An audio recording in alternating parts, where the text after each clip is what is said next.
Good evening, happy Friday, and welcome into the #1 Group of Five football podcast in all of the world. We're the Group of Five guys, live from the San Marcos River, live from Ivar's River Pub. We just came off the river. I got a little sunburn, got a little wet, my pants are wet. I got my 5-inchers on today, shortest shorts I had possible, Jeff. But look, if you're new here, our mission is to be the voice for the Group of Five football programs that we know the mainstream sports media will not be. We need you to follow us, all the social media platforms at Group of Five Guys. Go to YouTube, Apple Podcasts, Spotify, wherever you get your best podcasts. Subscribe to the channel, share it with your family and friends, leave a 5-star rating, 5-star review, leave a comment, all the above. On this episode, probably be a little quicker. As we said, we just got off the river, sun's going down, we got cicadas, we got the plague coming in. We got a big show live tomorrow from the I-35 rivalry, UTSA coming up the road, up the interstate to San Marcos for a big time Week 2 non-conference game. But Jeff, I mean, what do you think so far? We've been in here, the documentary is live, 48 hours in San Marcos. We are at 12 hours, not even right now. I'm tired. I've had a day. It's been incredible. And, this is our second time in San Marcos, but first time on the river. It's been awesome today. Got to tour the facilities, got to spend a lot of time with the athletic director and the president of Texas State. And let me tell you, they got it going on here. Well, they really do. Well, two guys that get it. Don Coryell, the AD, Kelly Damphus, the president. Just lockstep, right? We talk about this all the time. We talk about the Group of Five programs that struggle, that don't have the money, that don't have the fans, that don't have the resources, and there's always a disconnect. You have your football coach, your athletic director, your president, your community, your students, your fans. They all have to be on the same page. And here, it seems like they have it. And I mean, what a great conversation with the president, Kelly Damphus, today, just about, what did he say? All the things that we say. I mean, my God, Jeff, he was reading out of my notebook. I know. I literally went to him. I was like, I got to stop you. You just read our mission statement, right? Like, they, the Group of Five programs can compete with, any team at any field, just have to have the opportunity. And when you make football specifically, but athletics, the front porch of your university, it drives everything else. The university is going to grow. All the academic departments are going to grow because it drives enrollment. And he hit everything on the head. And when you talk about social media, he's tuned into it. And he explained why. He's like, I can reach so many different generations and people get it. They realize that I'm just a guy. Like, yeah, I'm the president and title, but I'm just a normal college football fan, just like you guys are. And I want to be accessible to not only the students, but the people who live in this great town. And there's no wonder why Texas State is on the rise. And then they make the great hire in G.J. Kinney, and you saw what they did last year. And sky's the limit, man, for this school and this program. Well, and the hype is there, right? The offseason was a win. The momentum from last season was a win. Well, now you have the one thing that has not been a win, and that's the Roadrunners coming to town. So we'll talk a lot about that game tomorrow. I don't want to get too excited about it, but I got to ask you your opinion on this river, Jeff, because, listen, they have a river in the middle of campus. I don't know how you would. I didn't go to a lot of classes anyway, but I would never have went. On a Friday afternoon, no, 90-something degrees. They have a hill where you can get you tan, you can read, you can study. I don't know why you would do that. Playing 2-on-2 basketball on the blacktop. I thought we were going to have to go over there and show them how to hoop. But yeah, no, the campus is incredible. You got the river that runs through it. At the end of the river, you got this great pub. I mean, it's literally one of my favorite places to be, to go to a college campus like this that has everything you could possibly want. Very underrated. Very underrated. And when we talked to Kelly today, a place that could really quick become very popular if you start rattling off some big-time football wins. Absolutely. Real quick. I mean, could you imagine a home playoff game in this town? I mean, I'd like to think I could imagine. I'd like to think that tomorrow that atmosphere is going to be pretty darn close. It'll be what a playoff game would be. So, yeah, I think it's. I mean, we saw just a minute ago sellout announced, official sellout. So really looking forward to that. Really looking forward to. One thing I want to challenge, if there's any students listening, stay the entire game, no matter what. Yep. You can bring those over here. Oh boy. Jeez. You know, we come in here with a job to do. Try to be professional. Try to do what we're supposed to do, Jeff. And we're hanging out with the Maroon and Golden Collective. These are your big time fans now, graduates of Texas State University. They're going to have an elite tailgate tomorrow. This is just a nice cold glass of water coming off the river, a little bit dehydrated. I think it's river water. Well, yeah, well, so I don't know if we're supposed to do this. We are live, Jeff. Well, my brother, I appreciate you as always. Salud.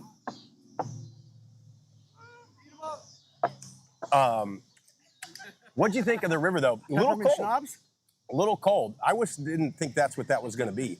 I didn't either. I thought it was tequila. Caught me off guard a bit. Well, I was wondering where the lime or the salt was, and it was not that. So that was great. Well, what'd you think of the river? It's a little the temperature they say is like this year round. Cold. See, that's where your Florida is really showing. I thought the river was refreshing. I purified myself for about 45 minutes in that river. Yeah. Born again, ready to rock and roll for this weekend, and I love it. I mean, just a nice, easy float down the river. We're all linked up, so we couldn't get pulled one way or the other. And well, and probably hit the rapids. The rapids are like right here. Well, see, that's where it caught me off guard. See, I didn't think I was going to go under at all, but I came up and my sunglasses were covered in white. I needed a windshield, wipe my shades. My hat was wet. But no, it wasn't that cold. I mean, it's cool, very refreshing, and I imagine if it was a little hotter, it would have been even more refreshing. You know what I mean? But anyway, a little shorter show, a little different show. As you can see, we're kind of going off the cuff here. No computer, but we're just going to talk about some of these games for tomorrow, and then at the live show from the tailgate, we're really going to hammer this UTSA Texas State game. But a lot of opportunity. Number one, with these Group of 5 versus Power 5 teams. With this 12-team playoff, these games, these Week 1, these Week 2 games, they mean a whole lot more than they used to mean. Yes, they do. You cannot go 10-2, 11-1, and expect to make the playoff if your 1 or 2 losses is a blowout to a Power 4 team. You just can't do it. And I think we're going to get the disrespect. We saw what happened to Liberty last year. We see what happens in some of these games. But you have some of the premier Group of 5 teams tomorrow.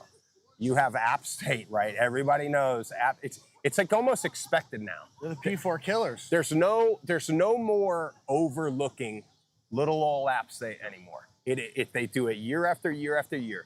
They go to Clemson. Now, Clemson, we saw, just got smoked by Georgia, like everybody else does. I know everybody's up in arms about that. But you got App State at Clemson. You got Tulane hosting Kansas State. My favorite game of the weekend. Yeah, that's besides this one tomorrow. Yeah, you got the South Florida Bulls going to Tuscaloosa, who, they played them so tight last year. I think expectations are it's not going to go that well again. But you just never really know. You obviously Saban's out. You got Byron Brown down there in Tampa. Anything can happen. Jack State's going to Louisville. The Blue Raiders are going to Oxford to play Ole Miss. There's a lot of games, but I want to dig into a few. We got a train now. I don't know if that's affecting any of the sound or anything like that. You got trains, you got cicadas, you got shots, you got beer. I'm hoping we'll get some food out here at some point so I can get a live taste test from Ivar's River Pub. We're going to be tasting the brisket. What did I get? The brisket loaded Bobcat fries. Sounds incredible. Are on the way to the table. But your favorite game other than this, Jeff? Kansas State going to Tulane. It's the noon kickoff. It's the early game. It's the only one where the Group of 5 team hosts. Yep. And, Tulane obviously coming into the year with major, major expectations. You get Mensah, gets the start. Mensah now seems to be the guy. You got Kansas State coming in, who has a potential Heisman contender at quarterback themselves. What's your initial thoughts? I love this game. I love this game for a couple of different reasons. My God, does this guy not know that we're trying to you got a podcast. Trying to do a podcast, conductor. God. Holy cow. Well, clearly he doesn't subscribe to the channel. No. But no, I love this game for a couple of different reasons. John Sumrall comes over from Troy. He's the head coach at Tulane now. This guy's a leader of men. He's got this team bought in. They're going to be ready to go. And he lost to Kansas State when he was at Troy. You better believe that he wants this game and he wants it bad. But Darian Mensah, this kid's a freshman, won the quarterback battle in camp. I saw him last week, and I know it's against Southeast Louisiana, but the kid is poised, wise beyond his years, very accurate, runs when he needs to, but likes to be in the pocket and deliver the football. Then you got Mekhi Hughes at running back. But we talked about all offseason about their defense. Their defense, to me, is what's going to stand out. And this is where you need Patrick Jenkins, that front four, to go home and hunt Avery Johnson. Avery Johnson is a very athletic kid at quarterback for Kansas State. He's going to want to run. He's going to want to get outside of the pocket. If they can get pressure in his face up the middle and contain him with the outside guys in the pocket, make him beat you within the pocket. I'm not sure he can do it because that defense is athletic. They're elite, but they're very well coached. They're going to be ready to go. But I think John Summerall is going to have Tulane ready to go as well. And they have more than enough weapons on the outside with Mario Williams, Keith Brown. Control the run game, control the time of possession, and play great defense. And I think Tulane money line. I like that's that the pick, bet. Jeff. That's the bet. They're at home. We're I at love a 8.5. home dog. You know I love my home dogs. No, you love a home dog. A home dog. There's two things on this game. One, Mensa has to play smart. He's a young kid. It's a big game. It's his first very meaningful game. He's got to play smart. He doesn't have to go out there and win this game for them. They have enough to win this game. He does not have to be a superstar. He has to be solid. Yep. Can't turn it over. Don't take dumb sacks. All the quarterback stuff, right? Second thing is, this is a game we need to pay attention to for late in the year because here's where the scenario could play out where you see a Big 12 champion that has a loss to a Group of 5 champion. So this is where you have that opportunity to creep your way in to the top 4. I'll be honest with you. I'm guilty of thinking we have no shot at getting the 4 spot. I thought we could potentially get a 5 spot or something like that. But, yeah, if you get a Big 12 champion in Kansas State that has a loss to Tulane, and Tulane goes on to win out, how can you sell that, right? And so and with their track record of beating USC in the Cotton Bowl a couple years ago, they have proof. Correct, and it is unfortunate, right, that that's the way the committee's going to look at this. They're going to go back 3 years. They're going to, that's why your Boise States, your App States, your Tulanes have a little bit of an edge on a Texas State or a UTSA because they've done it.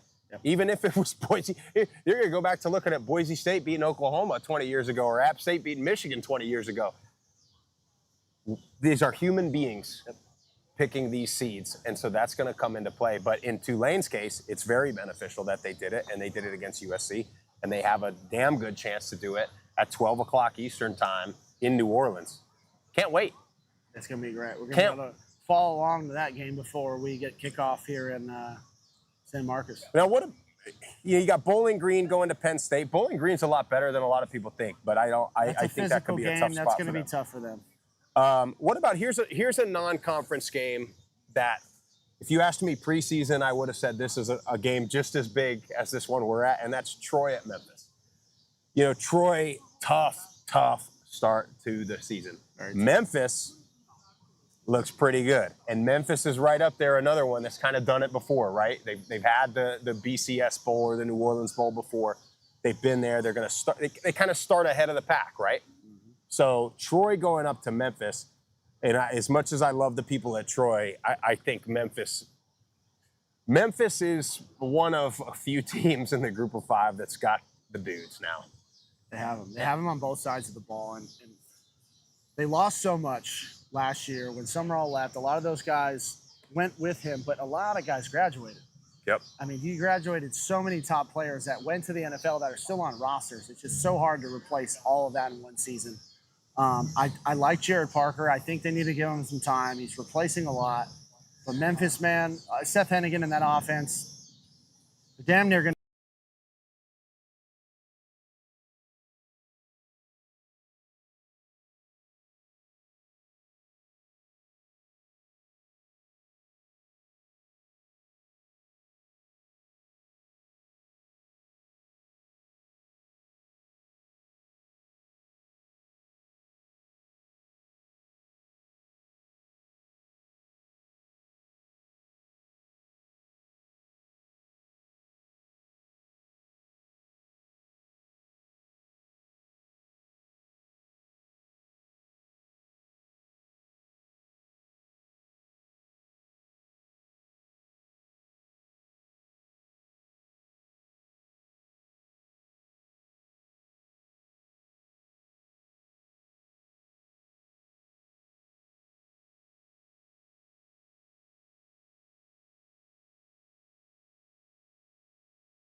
We're, Back live? yeah. Hey, sorry about that. Some drunk asshole unplugged the power over here on the side of the things. Are we good, Ben? We're back. Yeah. So anyway, Memphis Troy. I think you got to with Troy. I think right. You got to look at. I look at it similar to like Tim Beck showing up at Coastal. Right. You look at Army. Army didn't look fantastic. But, FAU had a tough game. They played Michigan State. Their defense looked phenomenal. So I look for FAU's defense to be able to contain Army a bit. And if they can, they got a really good shot at that game. Yeah, and that's the thing is can you keep that triple option under control? Well, and here's the other big thing, especially going against an offense like Army's, is they can't turn it over. And Cam Fancher's he's got to hit his open guys. He can't turn the ball over. Because if you do, again, we talk about this all the time when you play a team like that. Well, Army could theoretically take the first drive of the game and take 6, 7, 8 minutes off the clock. Yep. And if you go and give it right back to them, they're going to need him to do that again. I don't know if he'll have quite that performance this week against Notre Dame because Notre Dame's going to be bigger up front. They're going to get pressure on them. But control as much as you can your rushing attack, and that's what they typically like to do. Mm-hmm. Throwing it for as much as you did last week is out of the norm for NIU and Coach Hammock. So do what you know, and that's run the ball effectively. And then, shoot, Hampton proved last week he can sling it all over the place. Notre Dame's riding high right now. Yeah. Right? They have the big win in week 1. They have now, God knows Notre Dame wins one ball game. And, I mean, they are the national champs again. They're back. So they've got that. They've got everybody talking about Marcus Freeman being coach of the year. They're riding high. It's the same thing that happens with the group of 5. And the next game I want to talk about is the UNLV game, right? But you got to look at that for Notre Dame. Will it be a bit of a letdown after a big win? And I want to go into UNLV. Now, his mission is to get as many students at that game, pack that place. Because let me tell you, as a Raider fan, when that stadium's filled, it's a dome. We know that.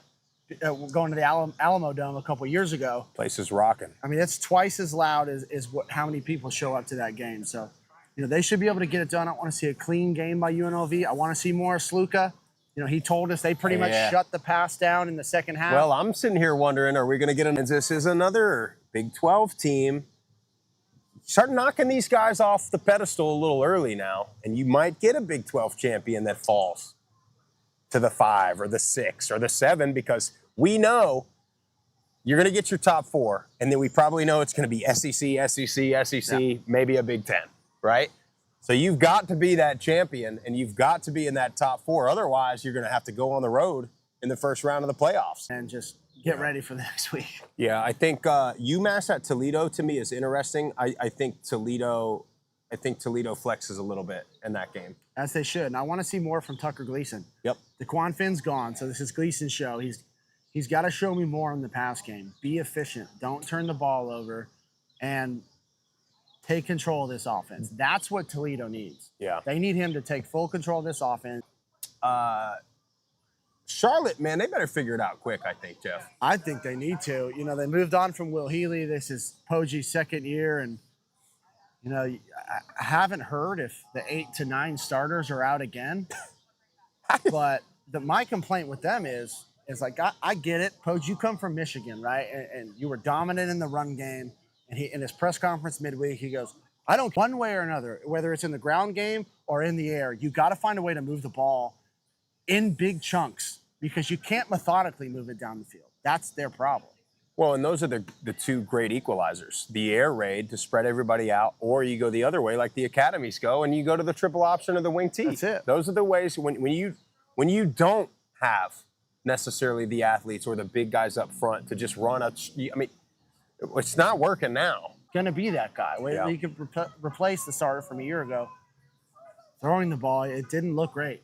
And I know it was against Arizona State, but they haven't been a top team in the Pac-12 in years past and coming this year into the Big 12. So, they can run the ball with Whaley. They'll be better at home. They should. River. What Temple and Navy? Give me Navy. Yeah, there. Temple's rough, man. They lost a lot last year, and they didn't have much to start to begin with, and I hate that for them. And I think their coach is trying to do the best he can to revitalize that program. But I'll take Navy in that game. Do you want to even talk about the Blue Raiders, Jeff? Absolutely, I do. You want to know why I want to talk about the Blue Raiders? Oh, no, because Nick Badiato is... Look, yeah, he gives ahead. them that's a tough matchup. Go down there, compete. Nick's going to run around, and he's going to throw the ball. But that's going to be a tough one to go into. I tell you one I do like, Jeff. The Thundering Herd of Marshall. I do.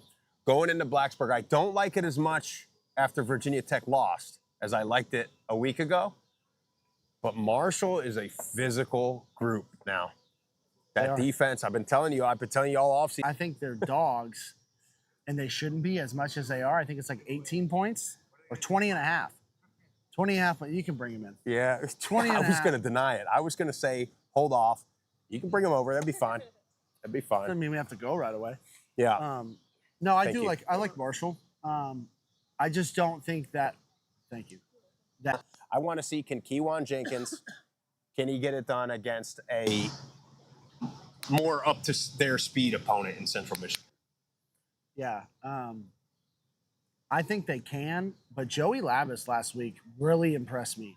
He had a great game. He was super efficient in the pass game. I think what Joey Labus showed me last week was impressive, and they've been missing a quarterback for a long time. And I think they got one. You know what I don't like? This happens, I think, especially in the group of five, more than it happens elsewhere, is FIU can improve and be a lot better than they were a year ago, and it just not work out. Bulls out there performing. We're going. We got to go on Vice night. Yeah. Those Vice uniforms are Yeah, sick. those are nice to get the Lambos in the car. Gardner Webb going to James Madison. Give me James Madison. ECU at ODU. ODU favored in this game. I think maybe there's some bias for them playing South Carolina tight. ECU got the win. They didn't necessarily look fantastic. They got the win, but when I rewatched the film from, but they had a great performance against South Carolina last week, and the line swung. ECU was favored originally. Yes, they were. And now it swung to ODU. So if I had to pick this game, I'm going to go ECU, but I wouldn't be shocked at all if ODU pulls it out.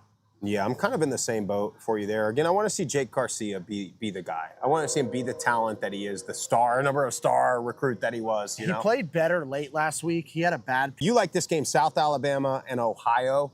And let's try to pick it up just a tad bit. Sun is down. Oh, my bad.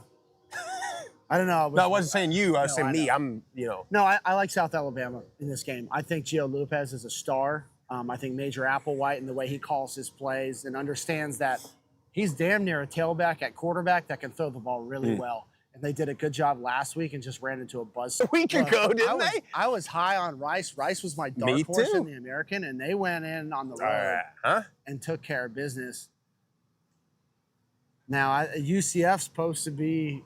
Well, they're a contender in the Big 12, they're supposedly. Supposed to be a contender, and they have a Big 12 patch on their chest. Don't forget now. They're completely different.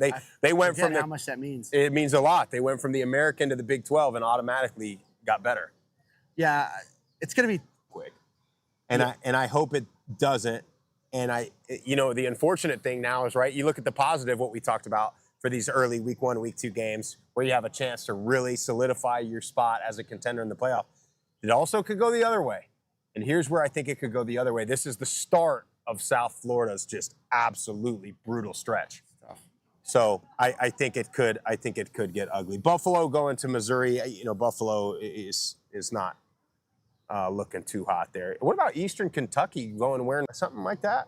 Yeah. Place is gonna be rocking now.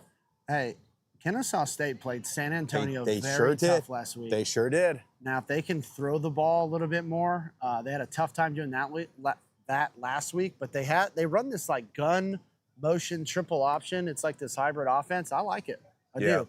I don't think they come out on top in this game, but I think they're better than people think. I think they are too. Well, I mean, Jack State last year was way better than anybody thought, and we tried to say it all year. Sam Houston was way better than. That was a tight game for the first half. Georgia Southern at Nevada, to me, is one of the most telling games because I'm still not entirely sure about either team. Nevada, right, they looked pretty good against SMU, we know is just a bad ball club. And You know, it was an SMU fan that unplugged the electrical cord earlier, by the way. Was it really? Yes, it was. That's You know, guys that wearing makes an sense that an SMU SMU hat. He fan unplugs unplugged the the power. But anyway, but Georgia Southern, right? They looked pretty good in a loss to Boise. On Ashton Genty. But I think Nevada is much improved. And I think Georgia Southern gets it done on the road. They're traveling a long ways. Yep. But I think they get the win. Yep. Tulsa at Arkansas State. No clue. I don't know.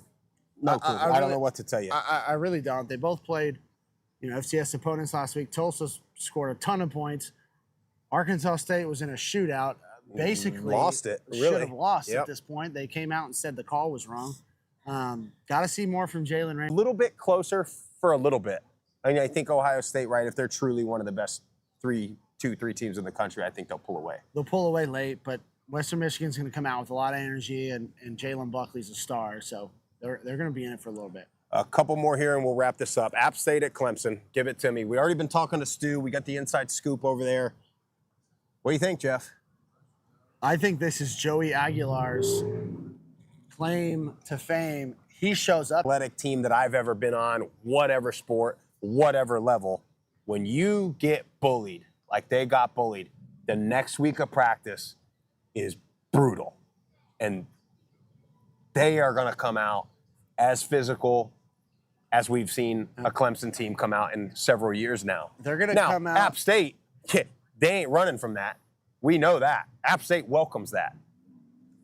I think App will cover. I don't think they're going to win that game. They've done it before. I think they can do it again. I like that. I like that pick. What about Boise? They're 3-0 against Oregon. Isn't that something? Isn't that crazy? Because I heard on CBS today, or Fox, or one of them, Colin Cowherd. That's exactly what it was. Yeah, said Oregon, he said, was the only team in the last 50 years that's in the national championship conversation every year. Crazy thing to me is of the Big I Ten don't and the remember SEC. them ever winning it. And I remember Boise beating them 3 times, and I remember LeGarrette Blunt punching. And play action. See what you can do. Well, They're going to be ready. If he does even half the performance he had last week, they'll be in the game. At least in the game. I think they got a chance. Liberty at New Mexico State. Third time in about 12 months they've played. New Mexico State is a completely different club. Give me Liberty big. Yeah, I think Liberty shows up. I think they were disappointed in their performance last week. Oregon State going to San Diego State. Can Marquez Cooper replicate that performance? Fear and sling that ball. You're athletic. You can run around and use your legs if you need to. But I wouldn't be shocked, man, if San Diego State could somehow hang around late and steal this win against Oregon State. And then last game of the day, can Utah State catch USC, also coming off of a big win, sleeping a little bit? 11 p.m. on the Eastern time.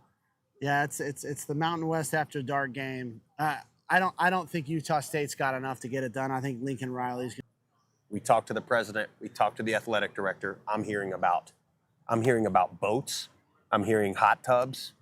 I'm hearing all kinds of wild things here at this tailgate. I can't wait to see it. I can't wait to do a show. I can't wait to make a pick. Can't wait for you to make a pick. I can't wait to see the fans, the alum, the players, the teams. Most importantly, Jeff, I can't wait for kickoff. Well, I take that back. Before kickoff, I can't wait to check the glute and calf test. I'll give you my. I need to start doing that. I need to wait. Come in here, get all kinds. They got pub food, bar food, all that stuff, all kinds of good drinks. So really cool spot. It's been a great time, and shout out to Alan, Justin, Hunter, Tom, and Michael for hosting us today. Well, and shout out to them for tying up to me because I got stuck in the grass a couple of times and I needed help getting out. See, now you were making fun of me for being a Florida guy. In Florida, when you see grass like that, 100% of the time, gator. Not in that water. It's a sure bet, 100%. Not in that water. A couple turtles. I don't know. A couple turtles. I saw a couple little fish. Little fish about like that. But hey, look, that's all we got for you guys. Make sure.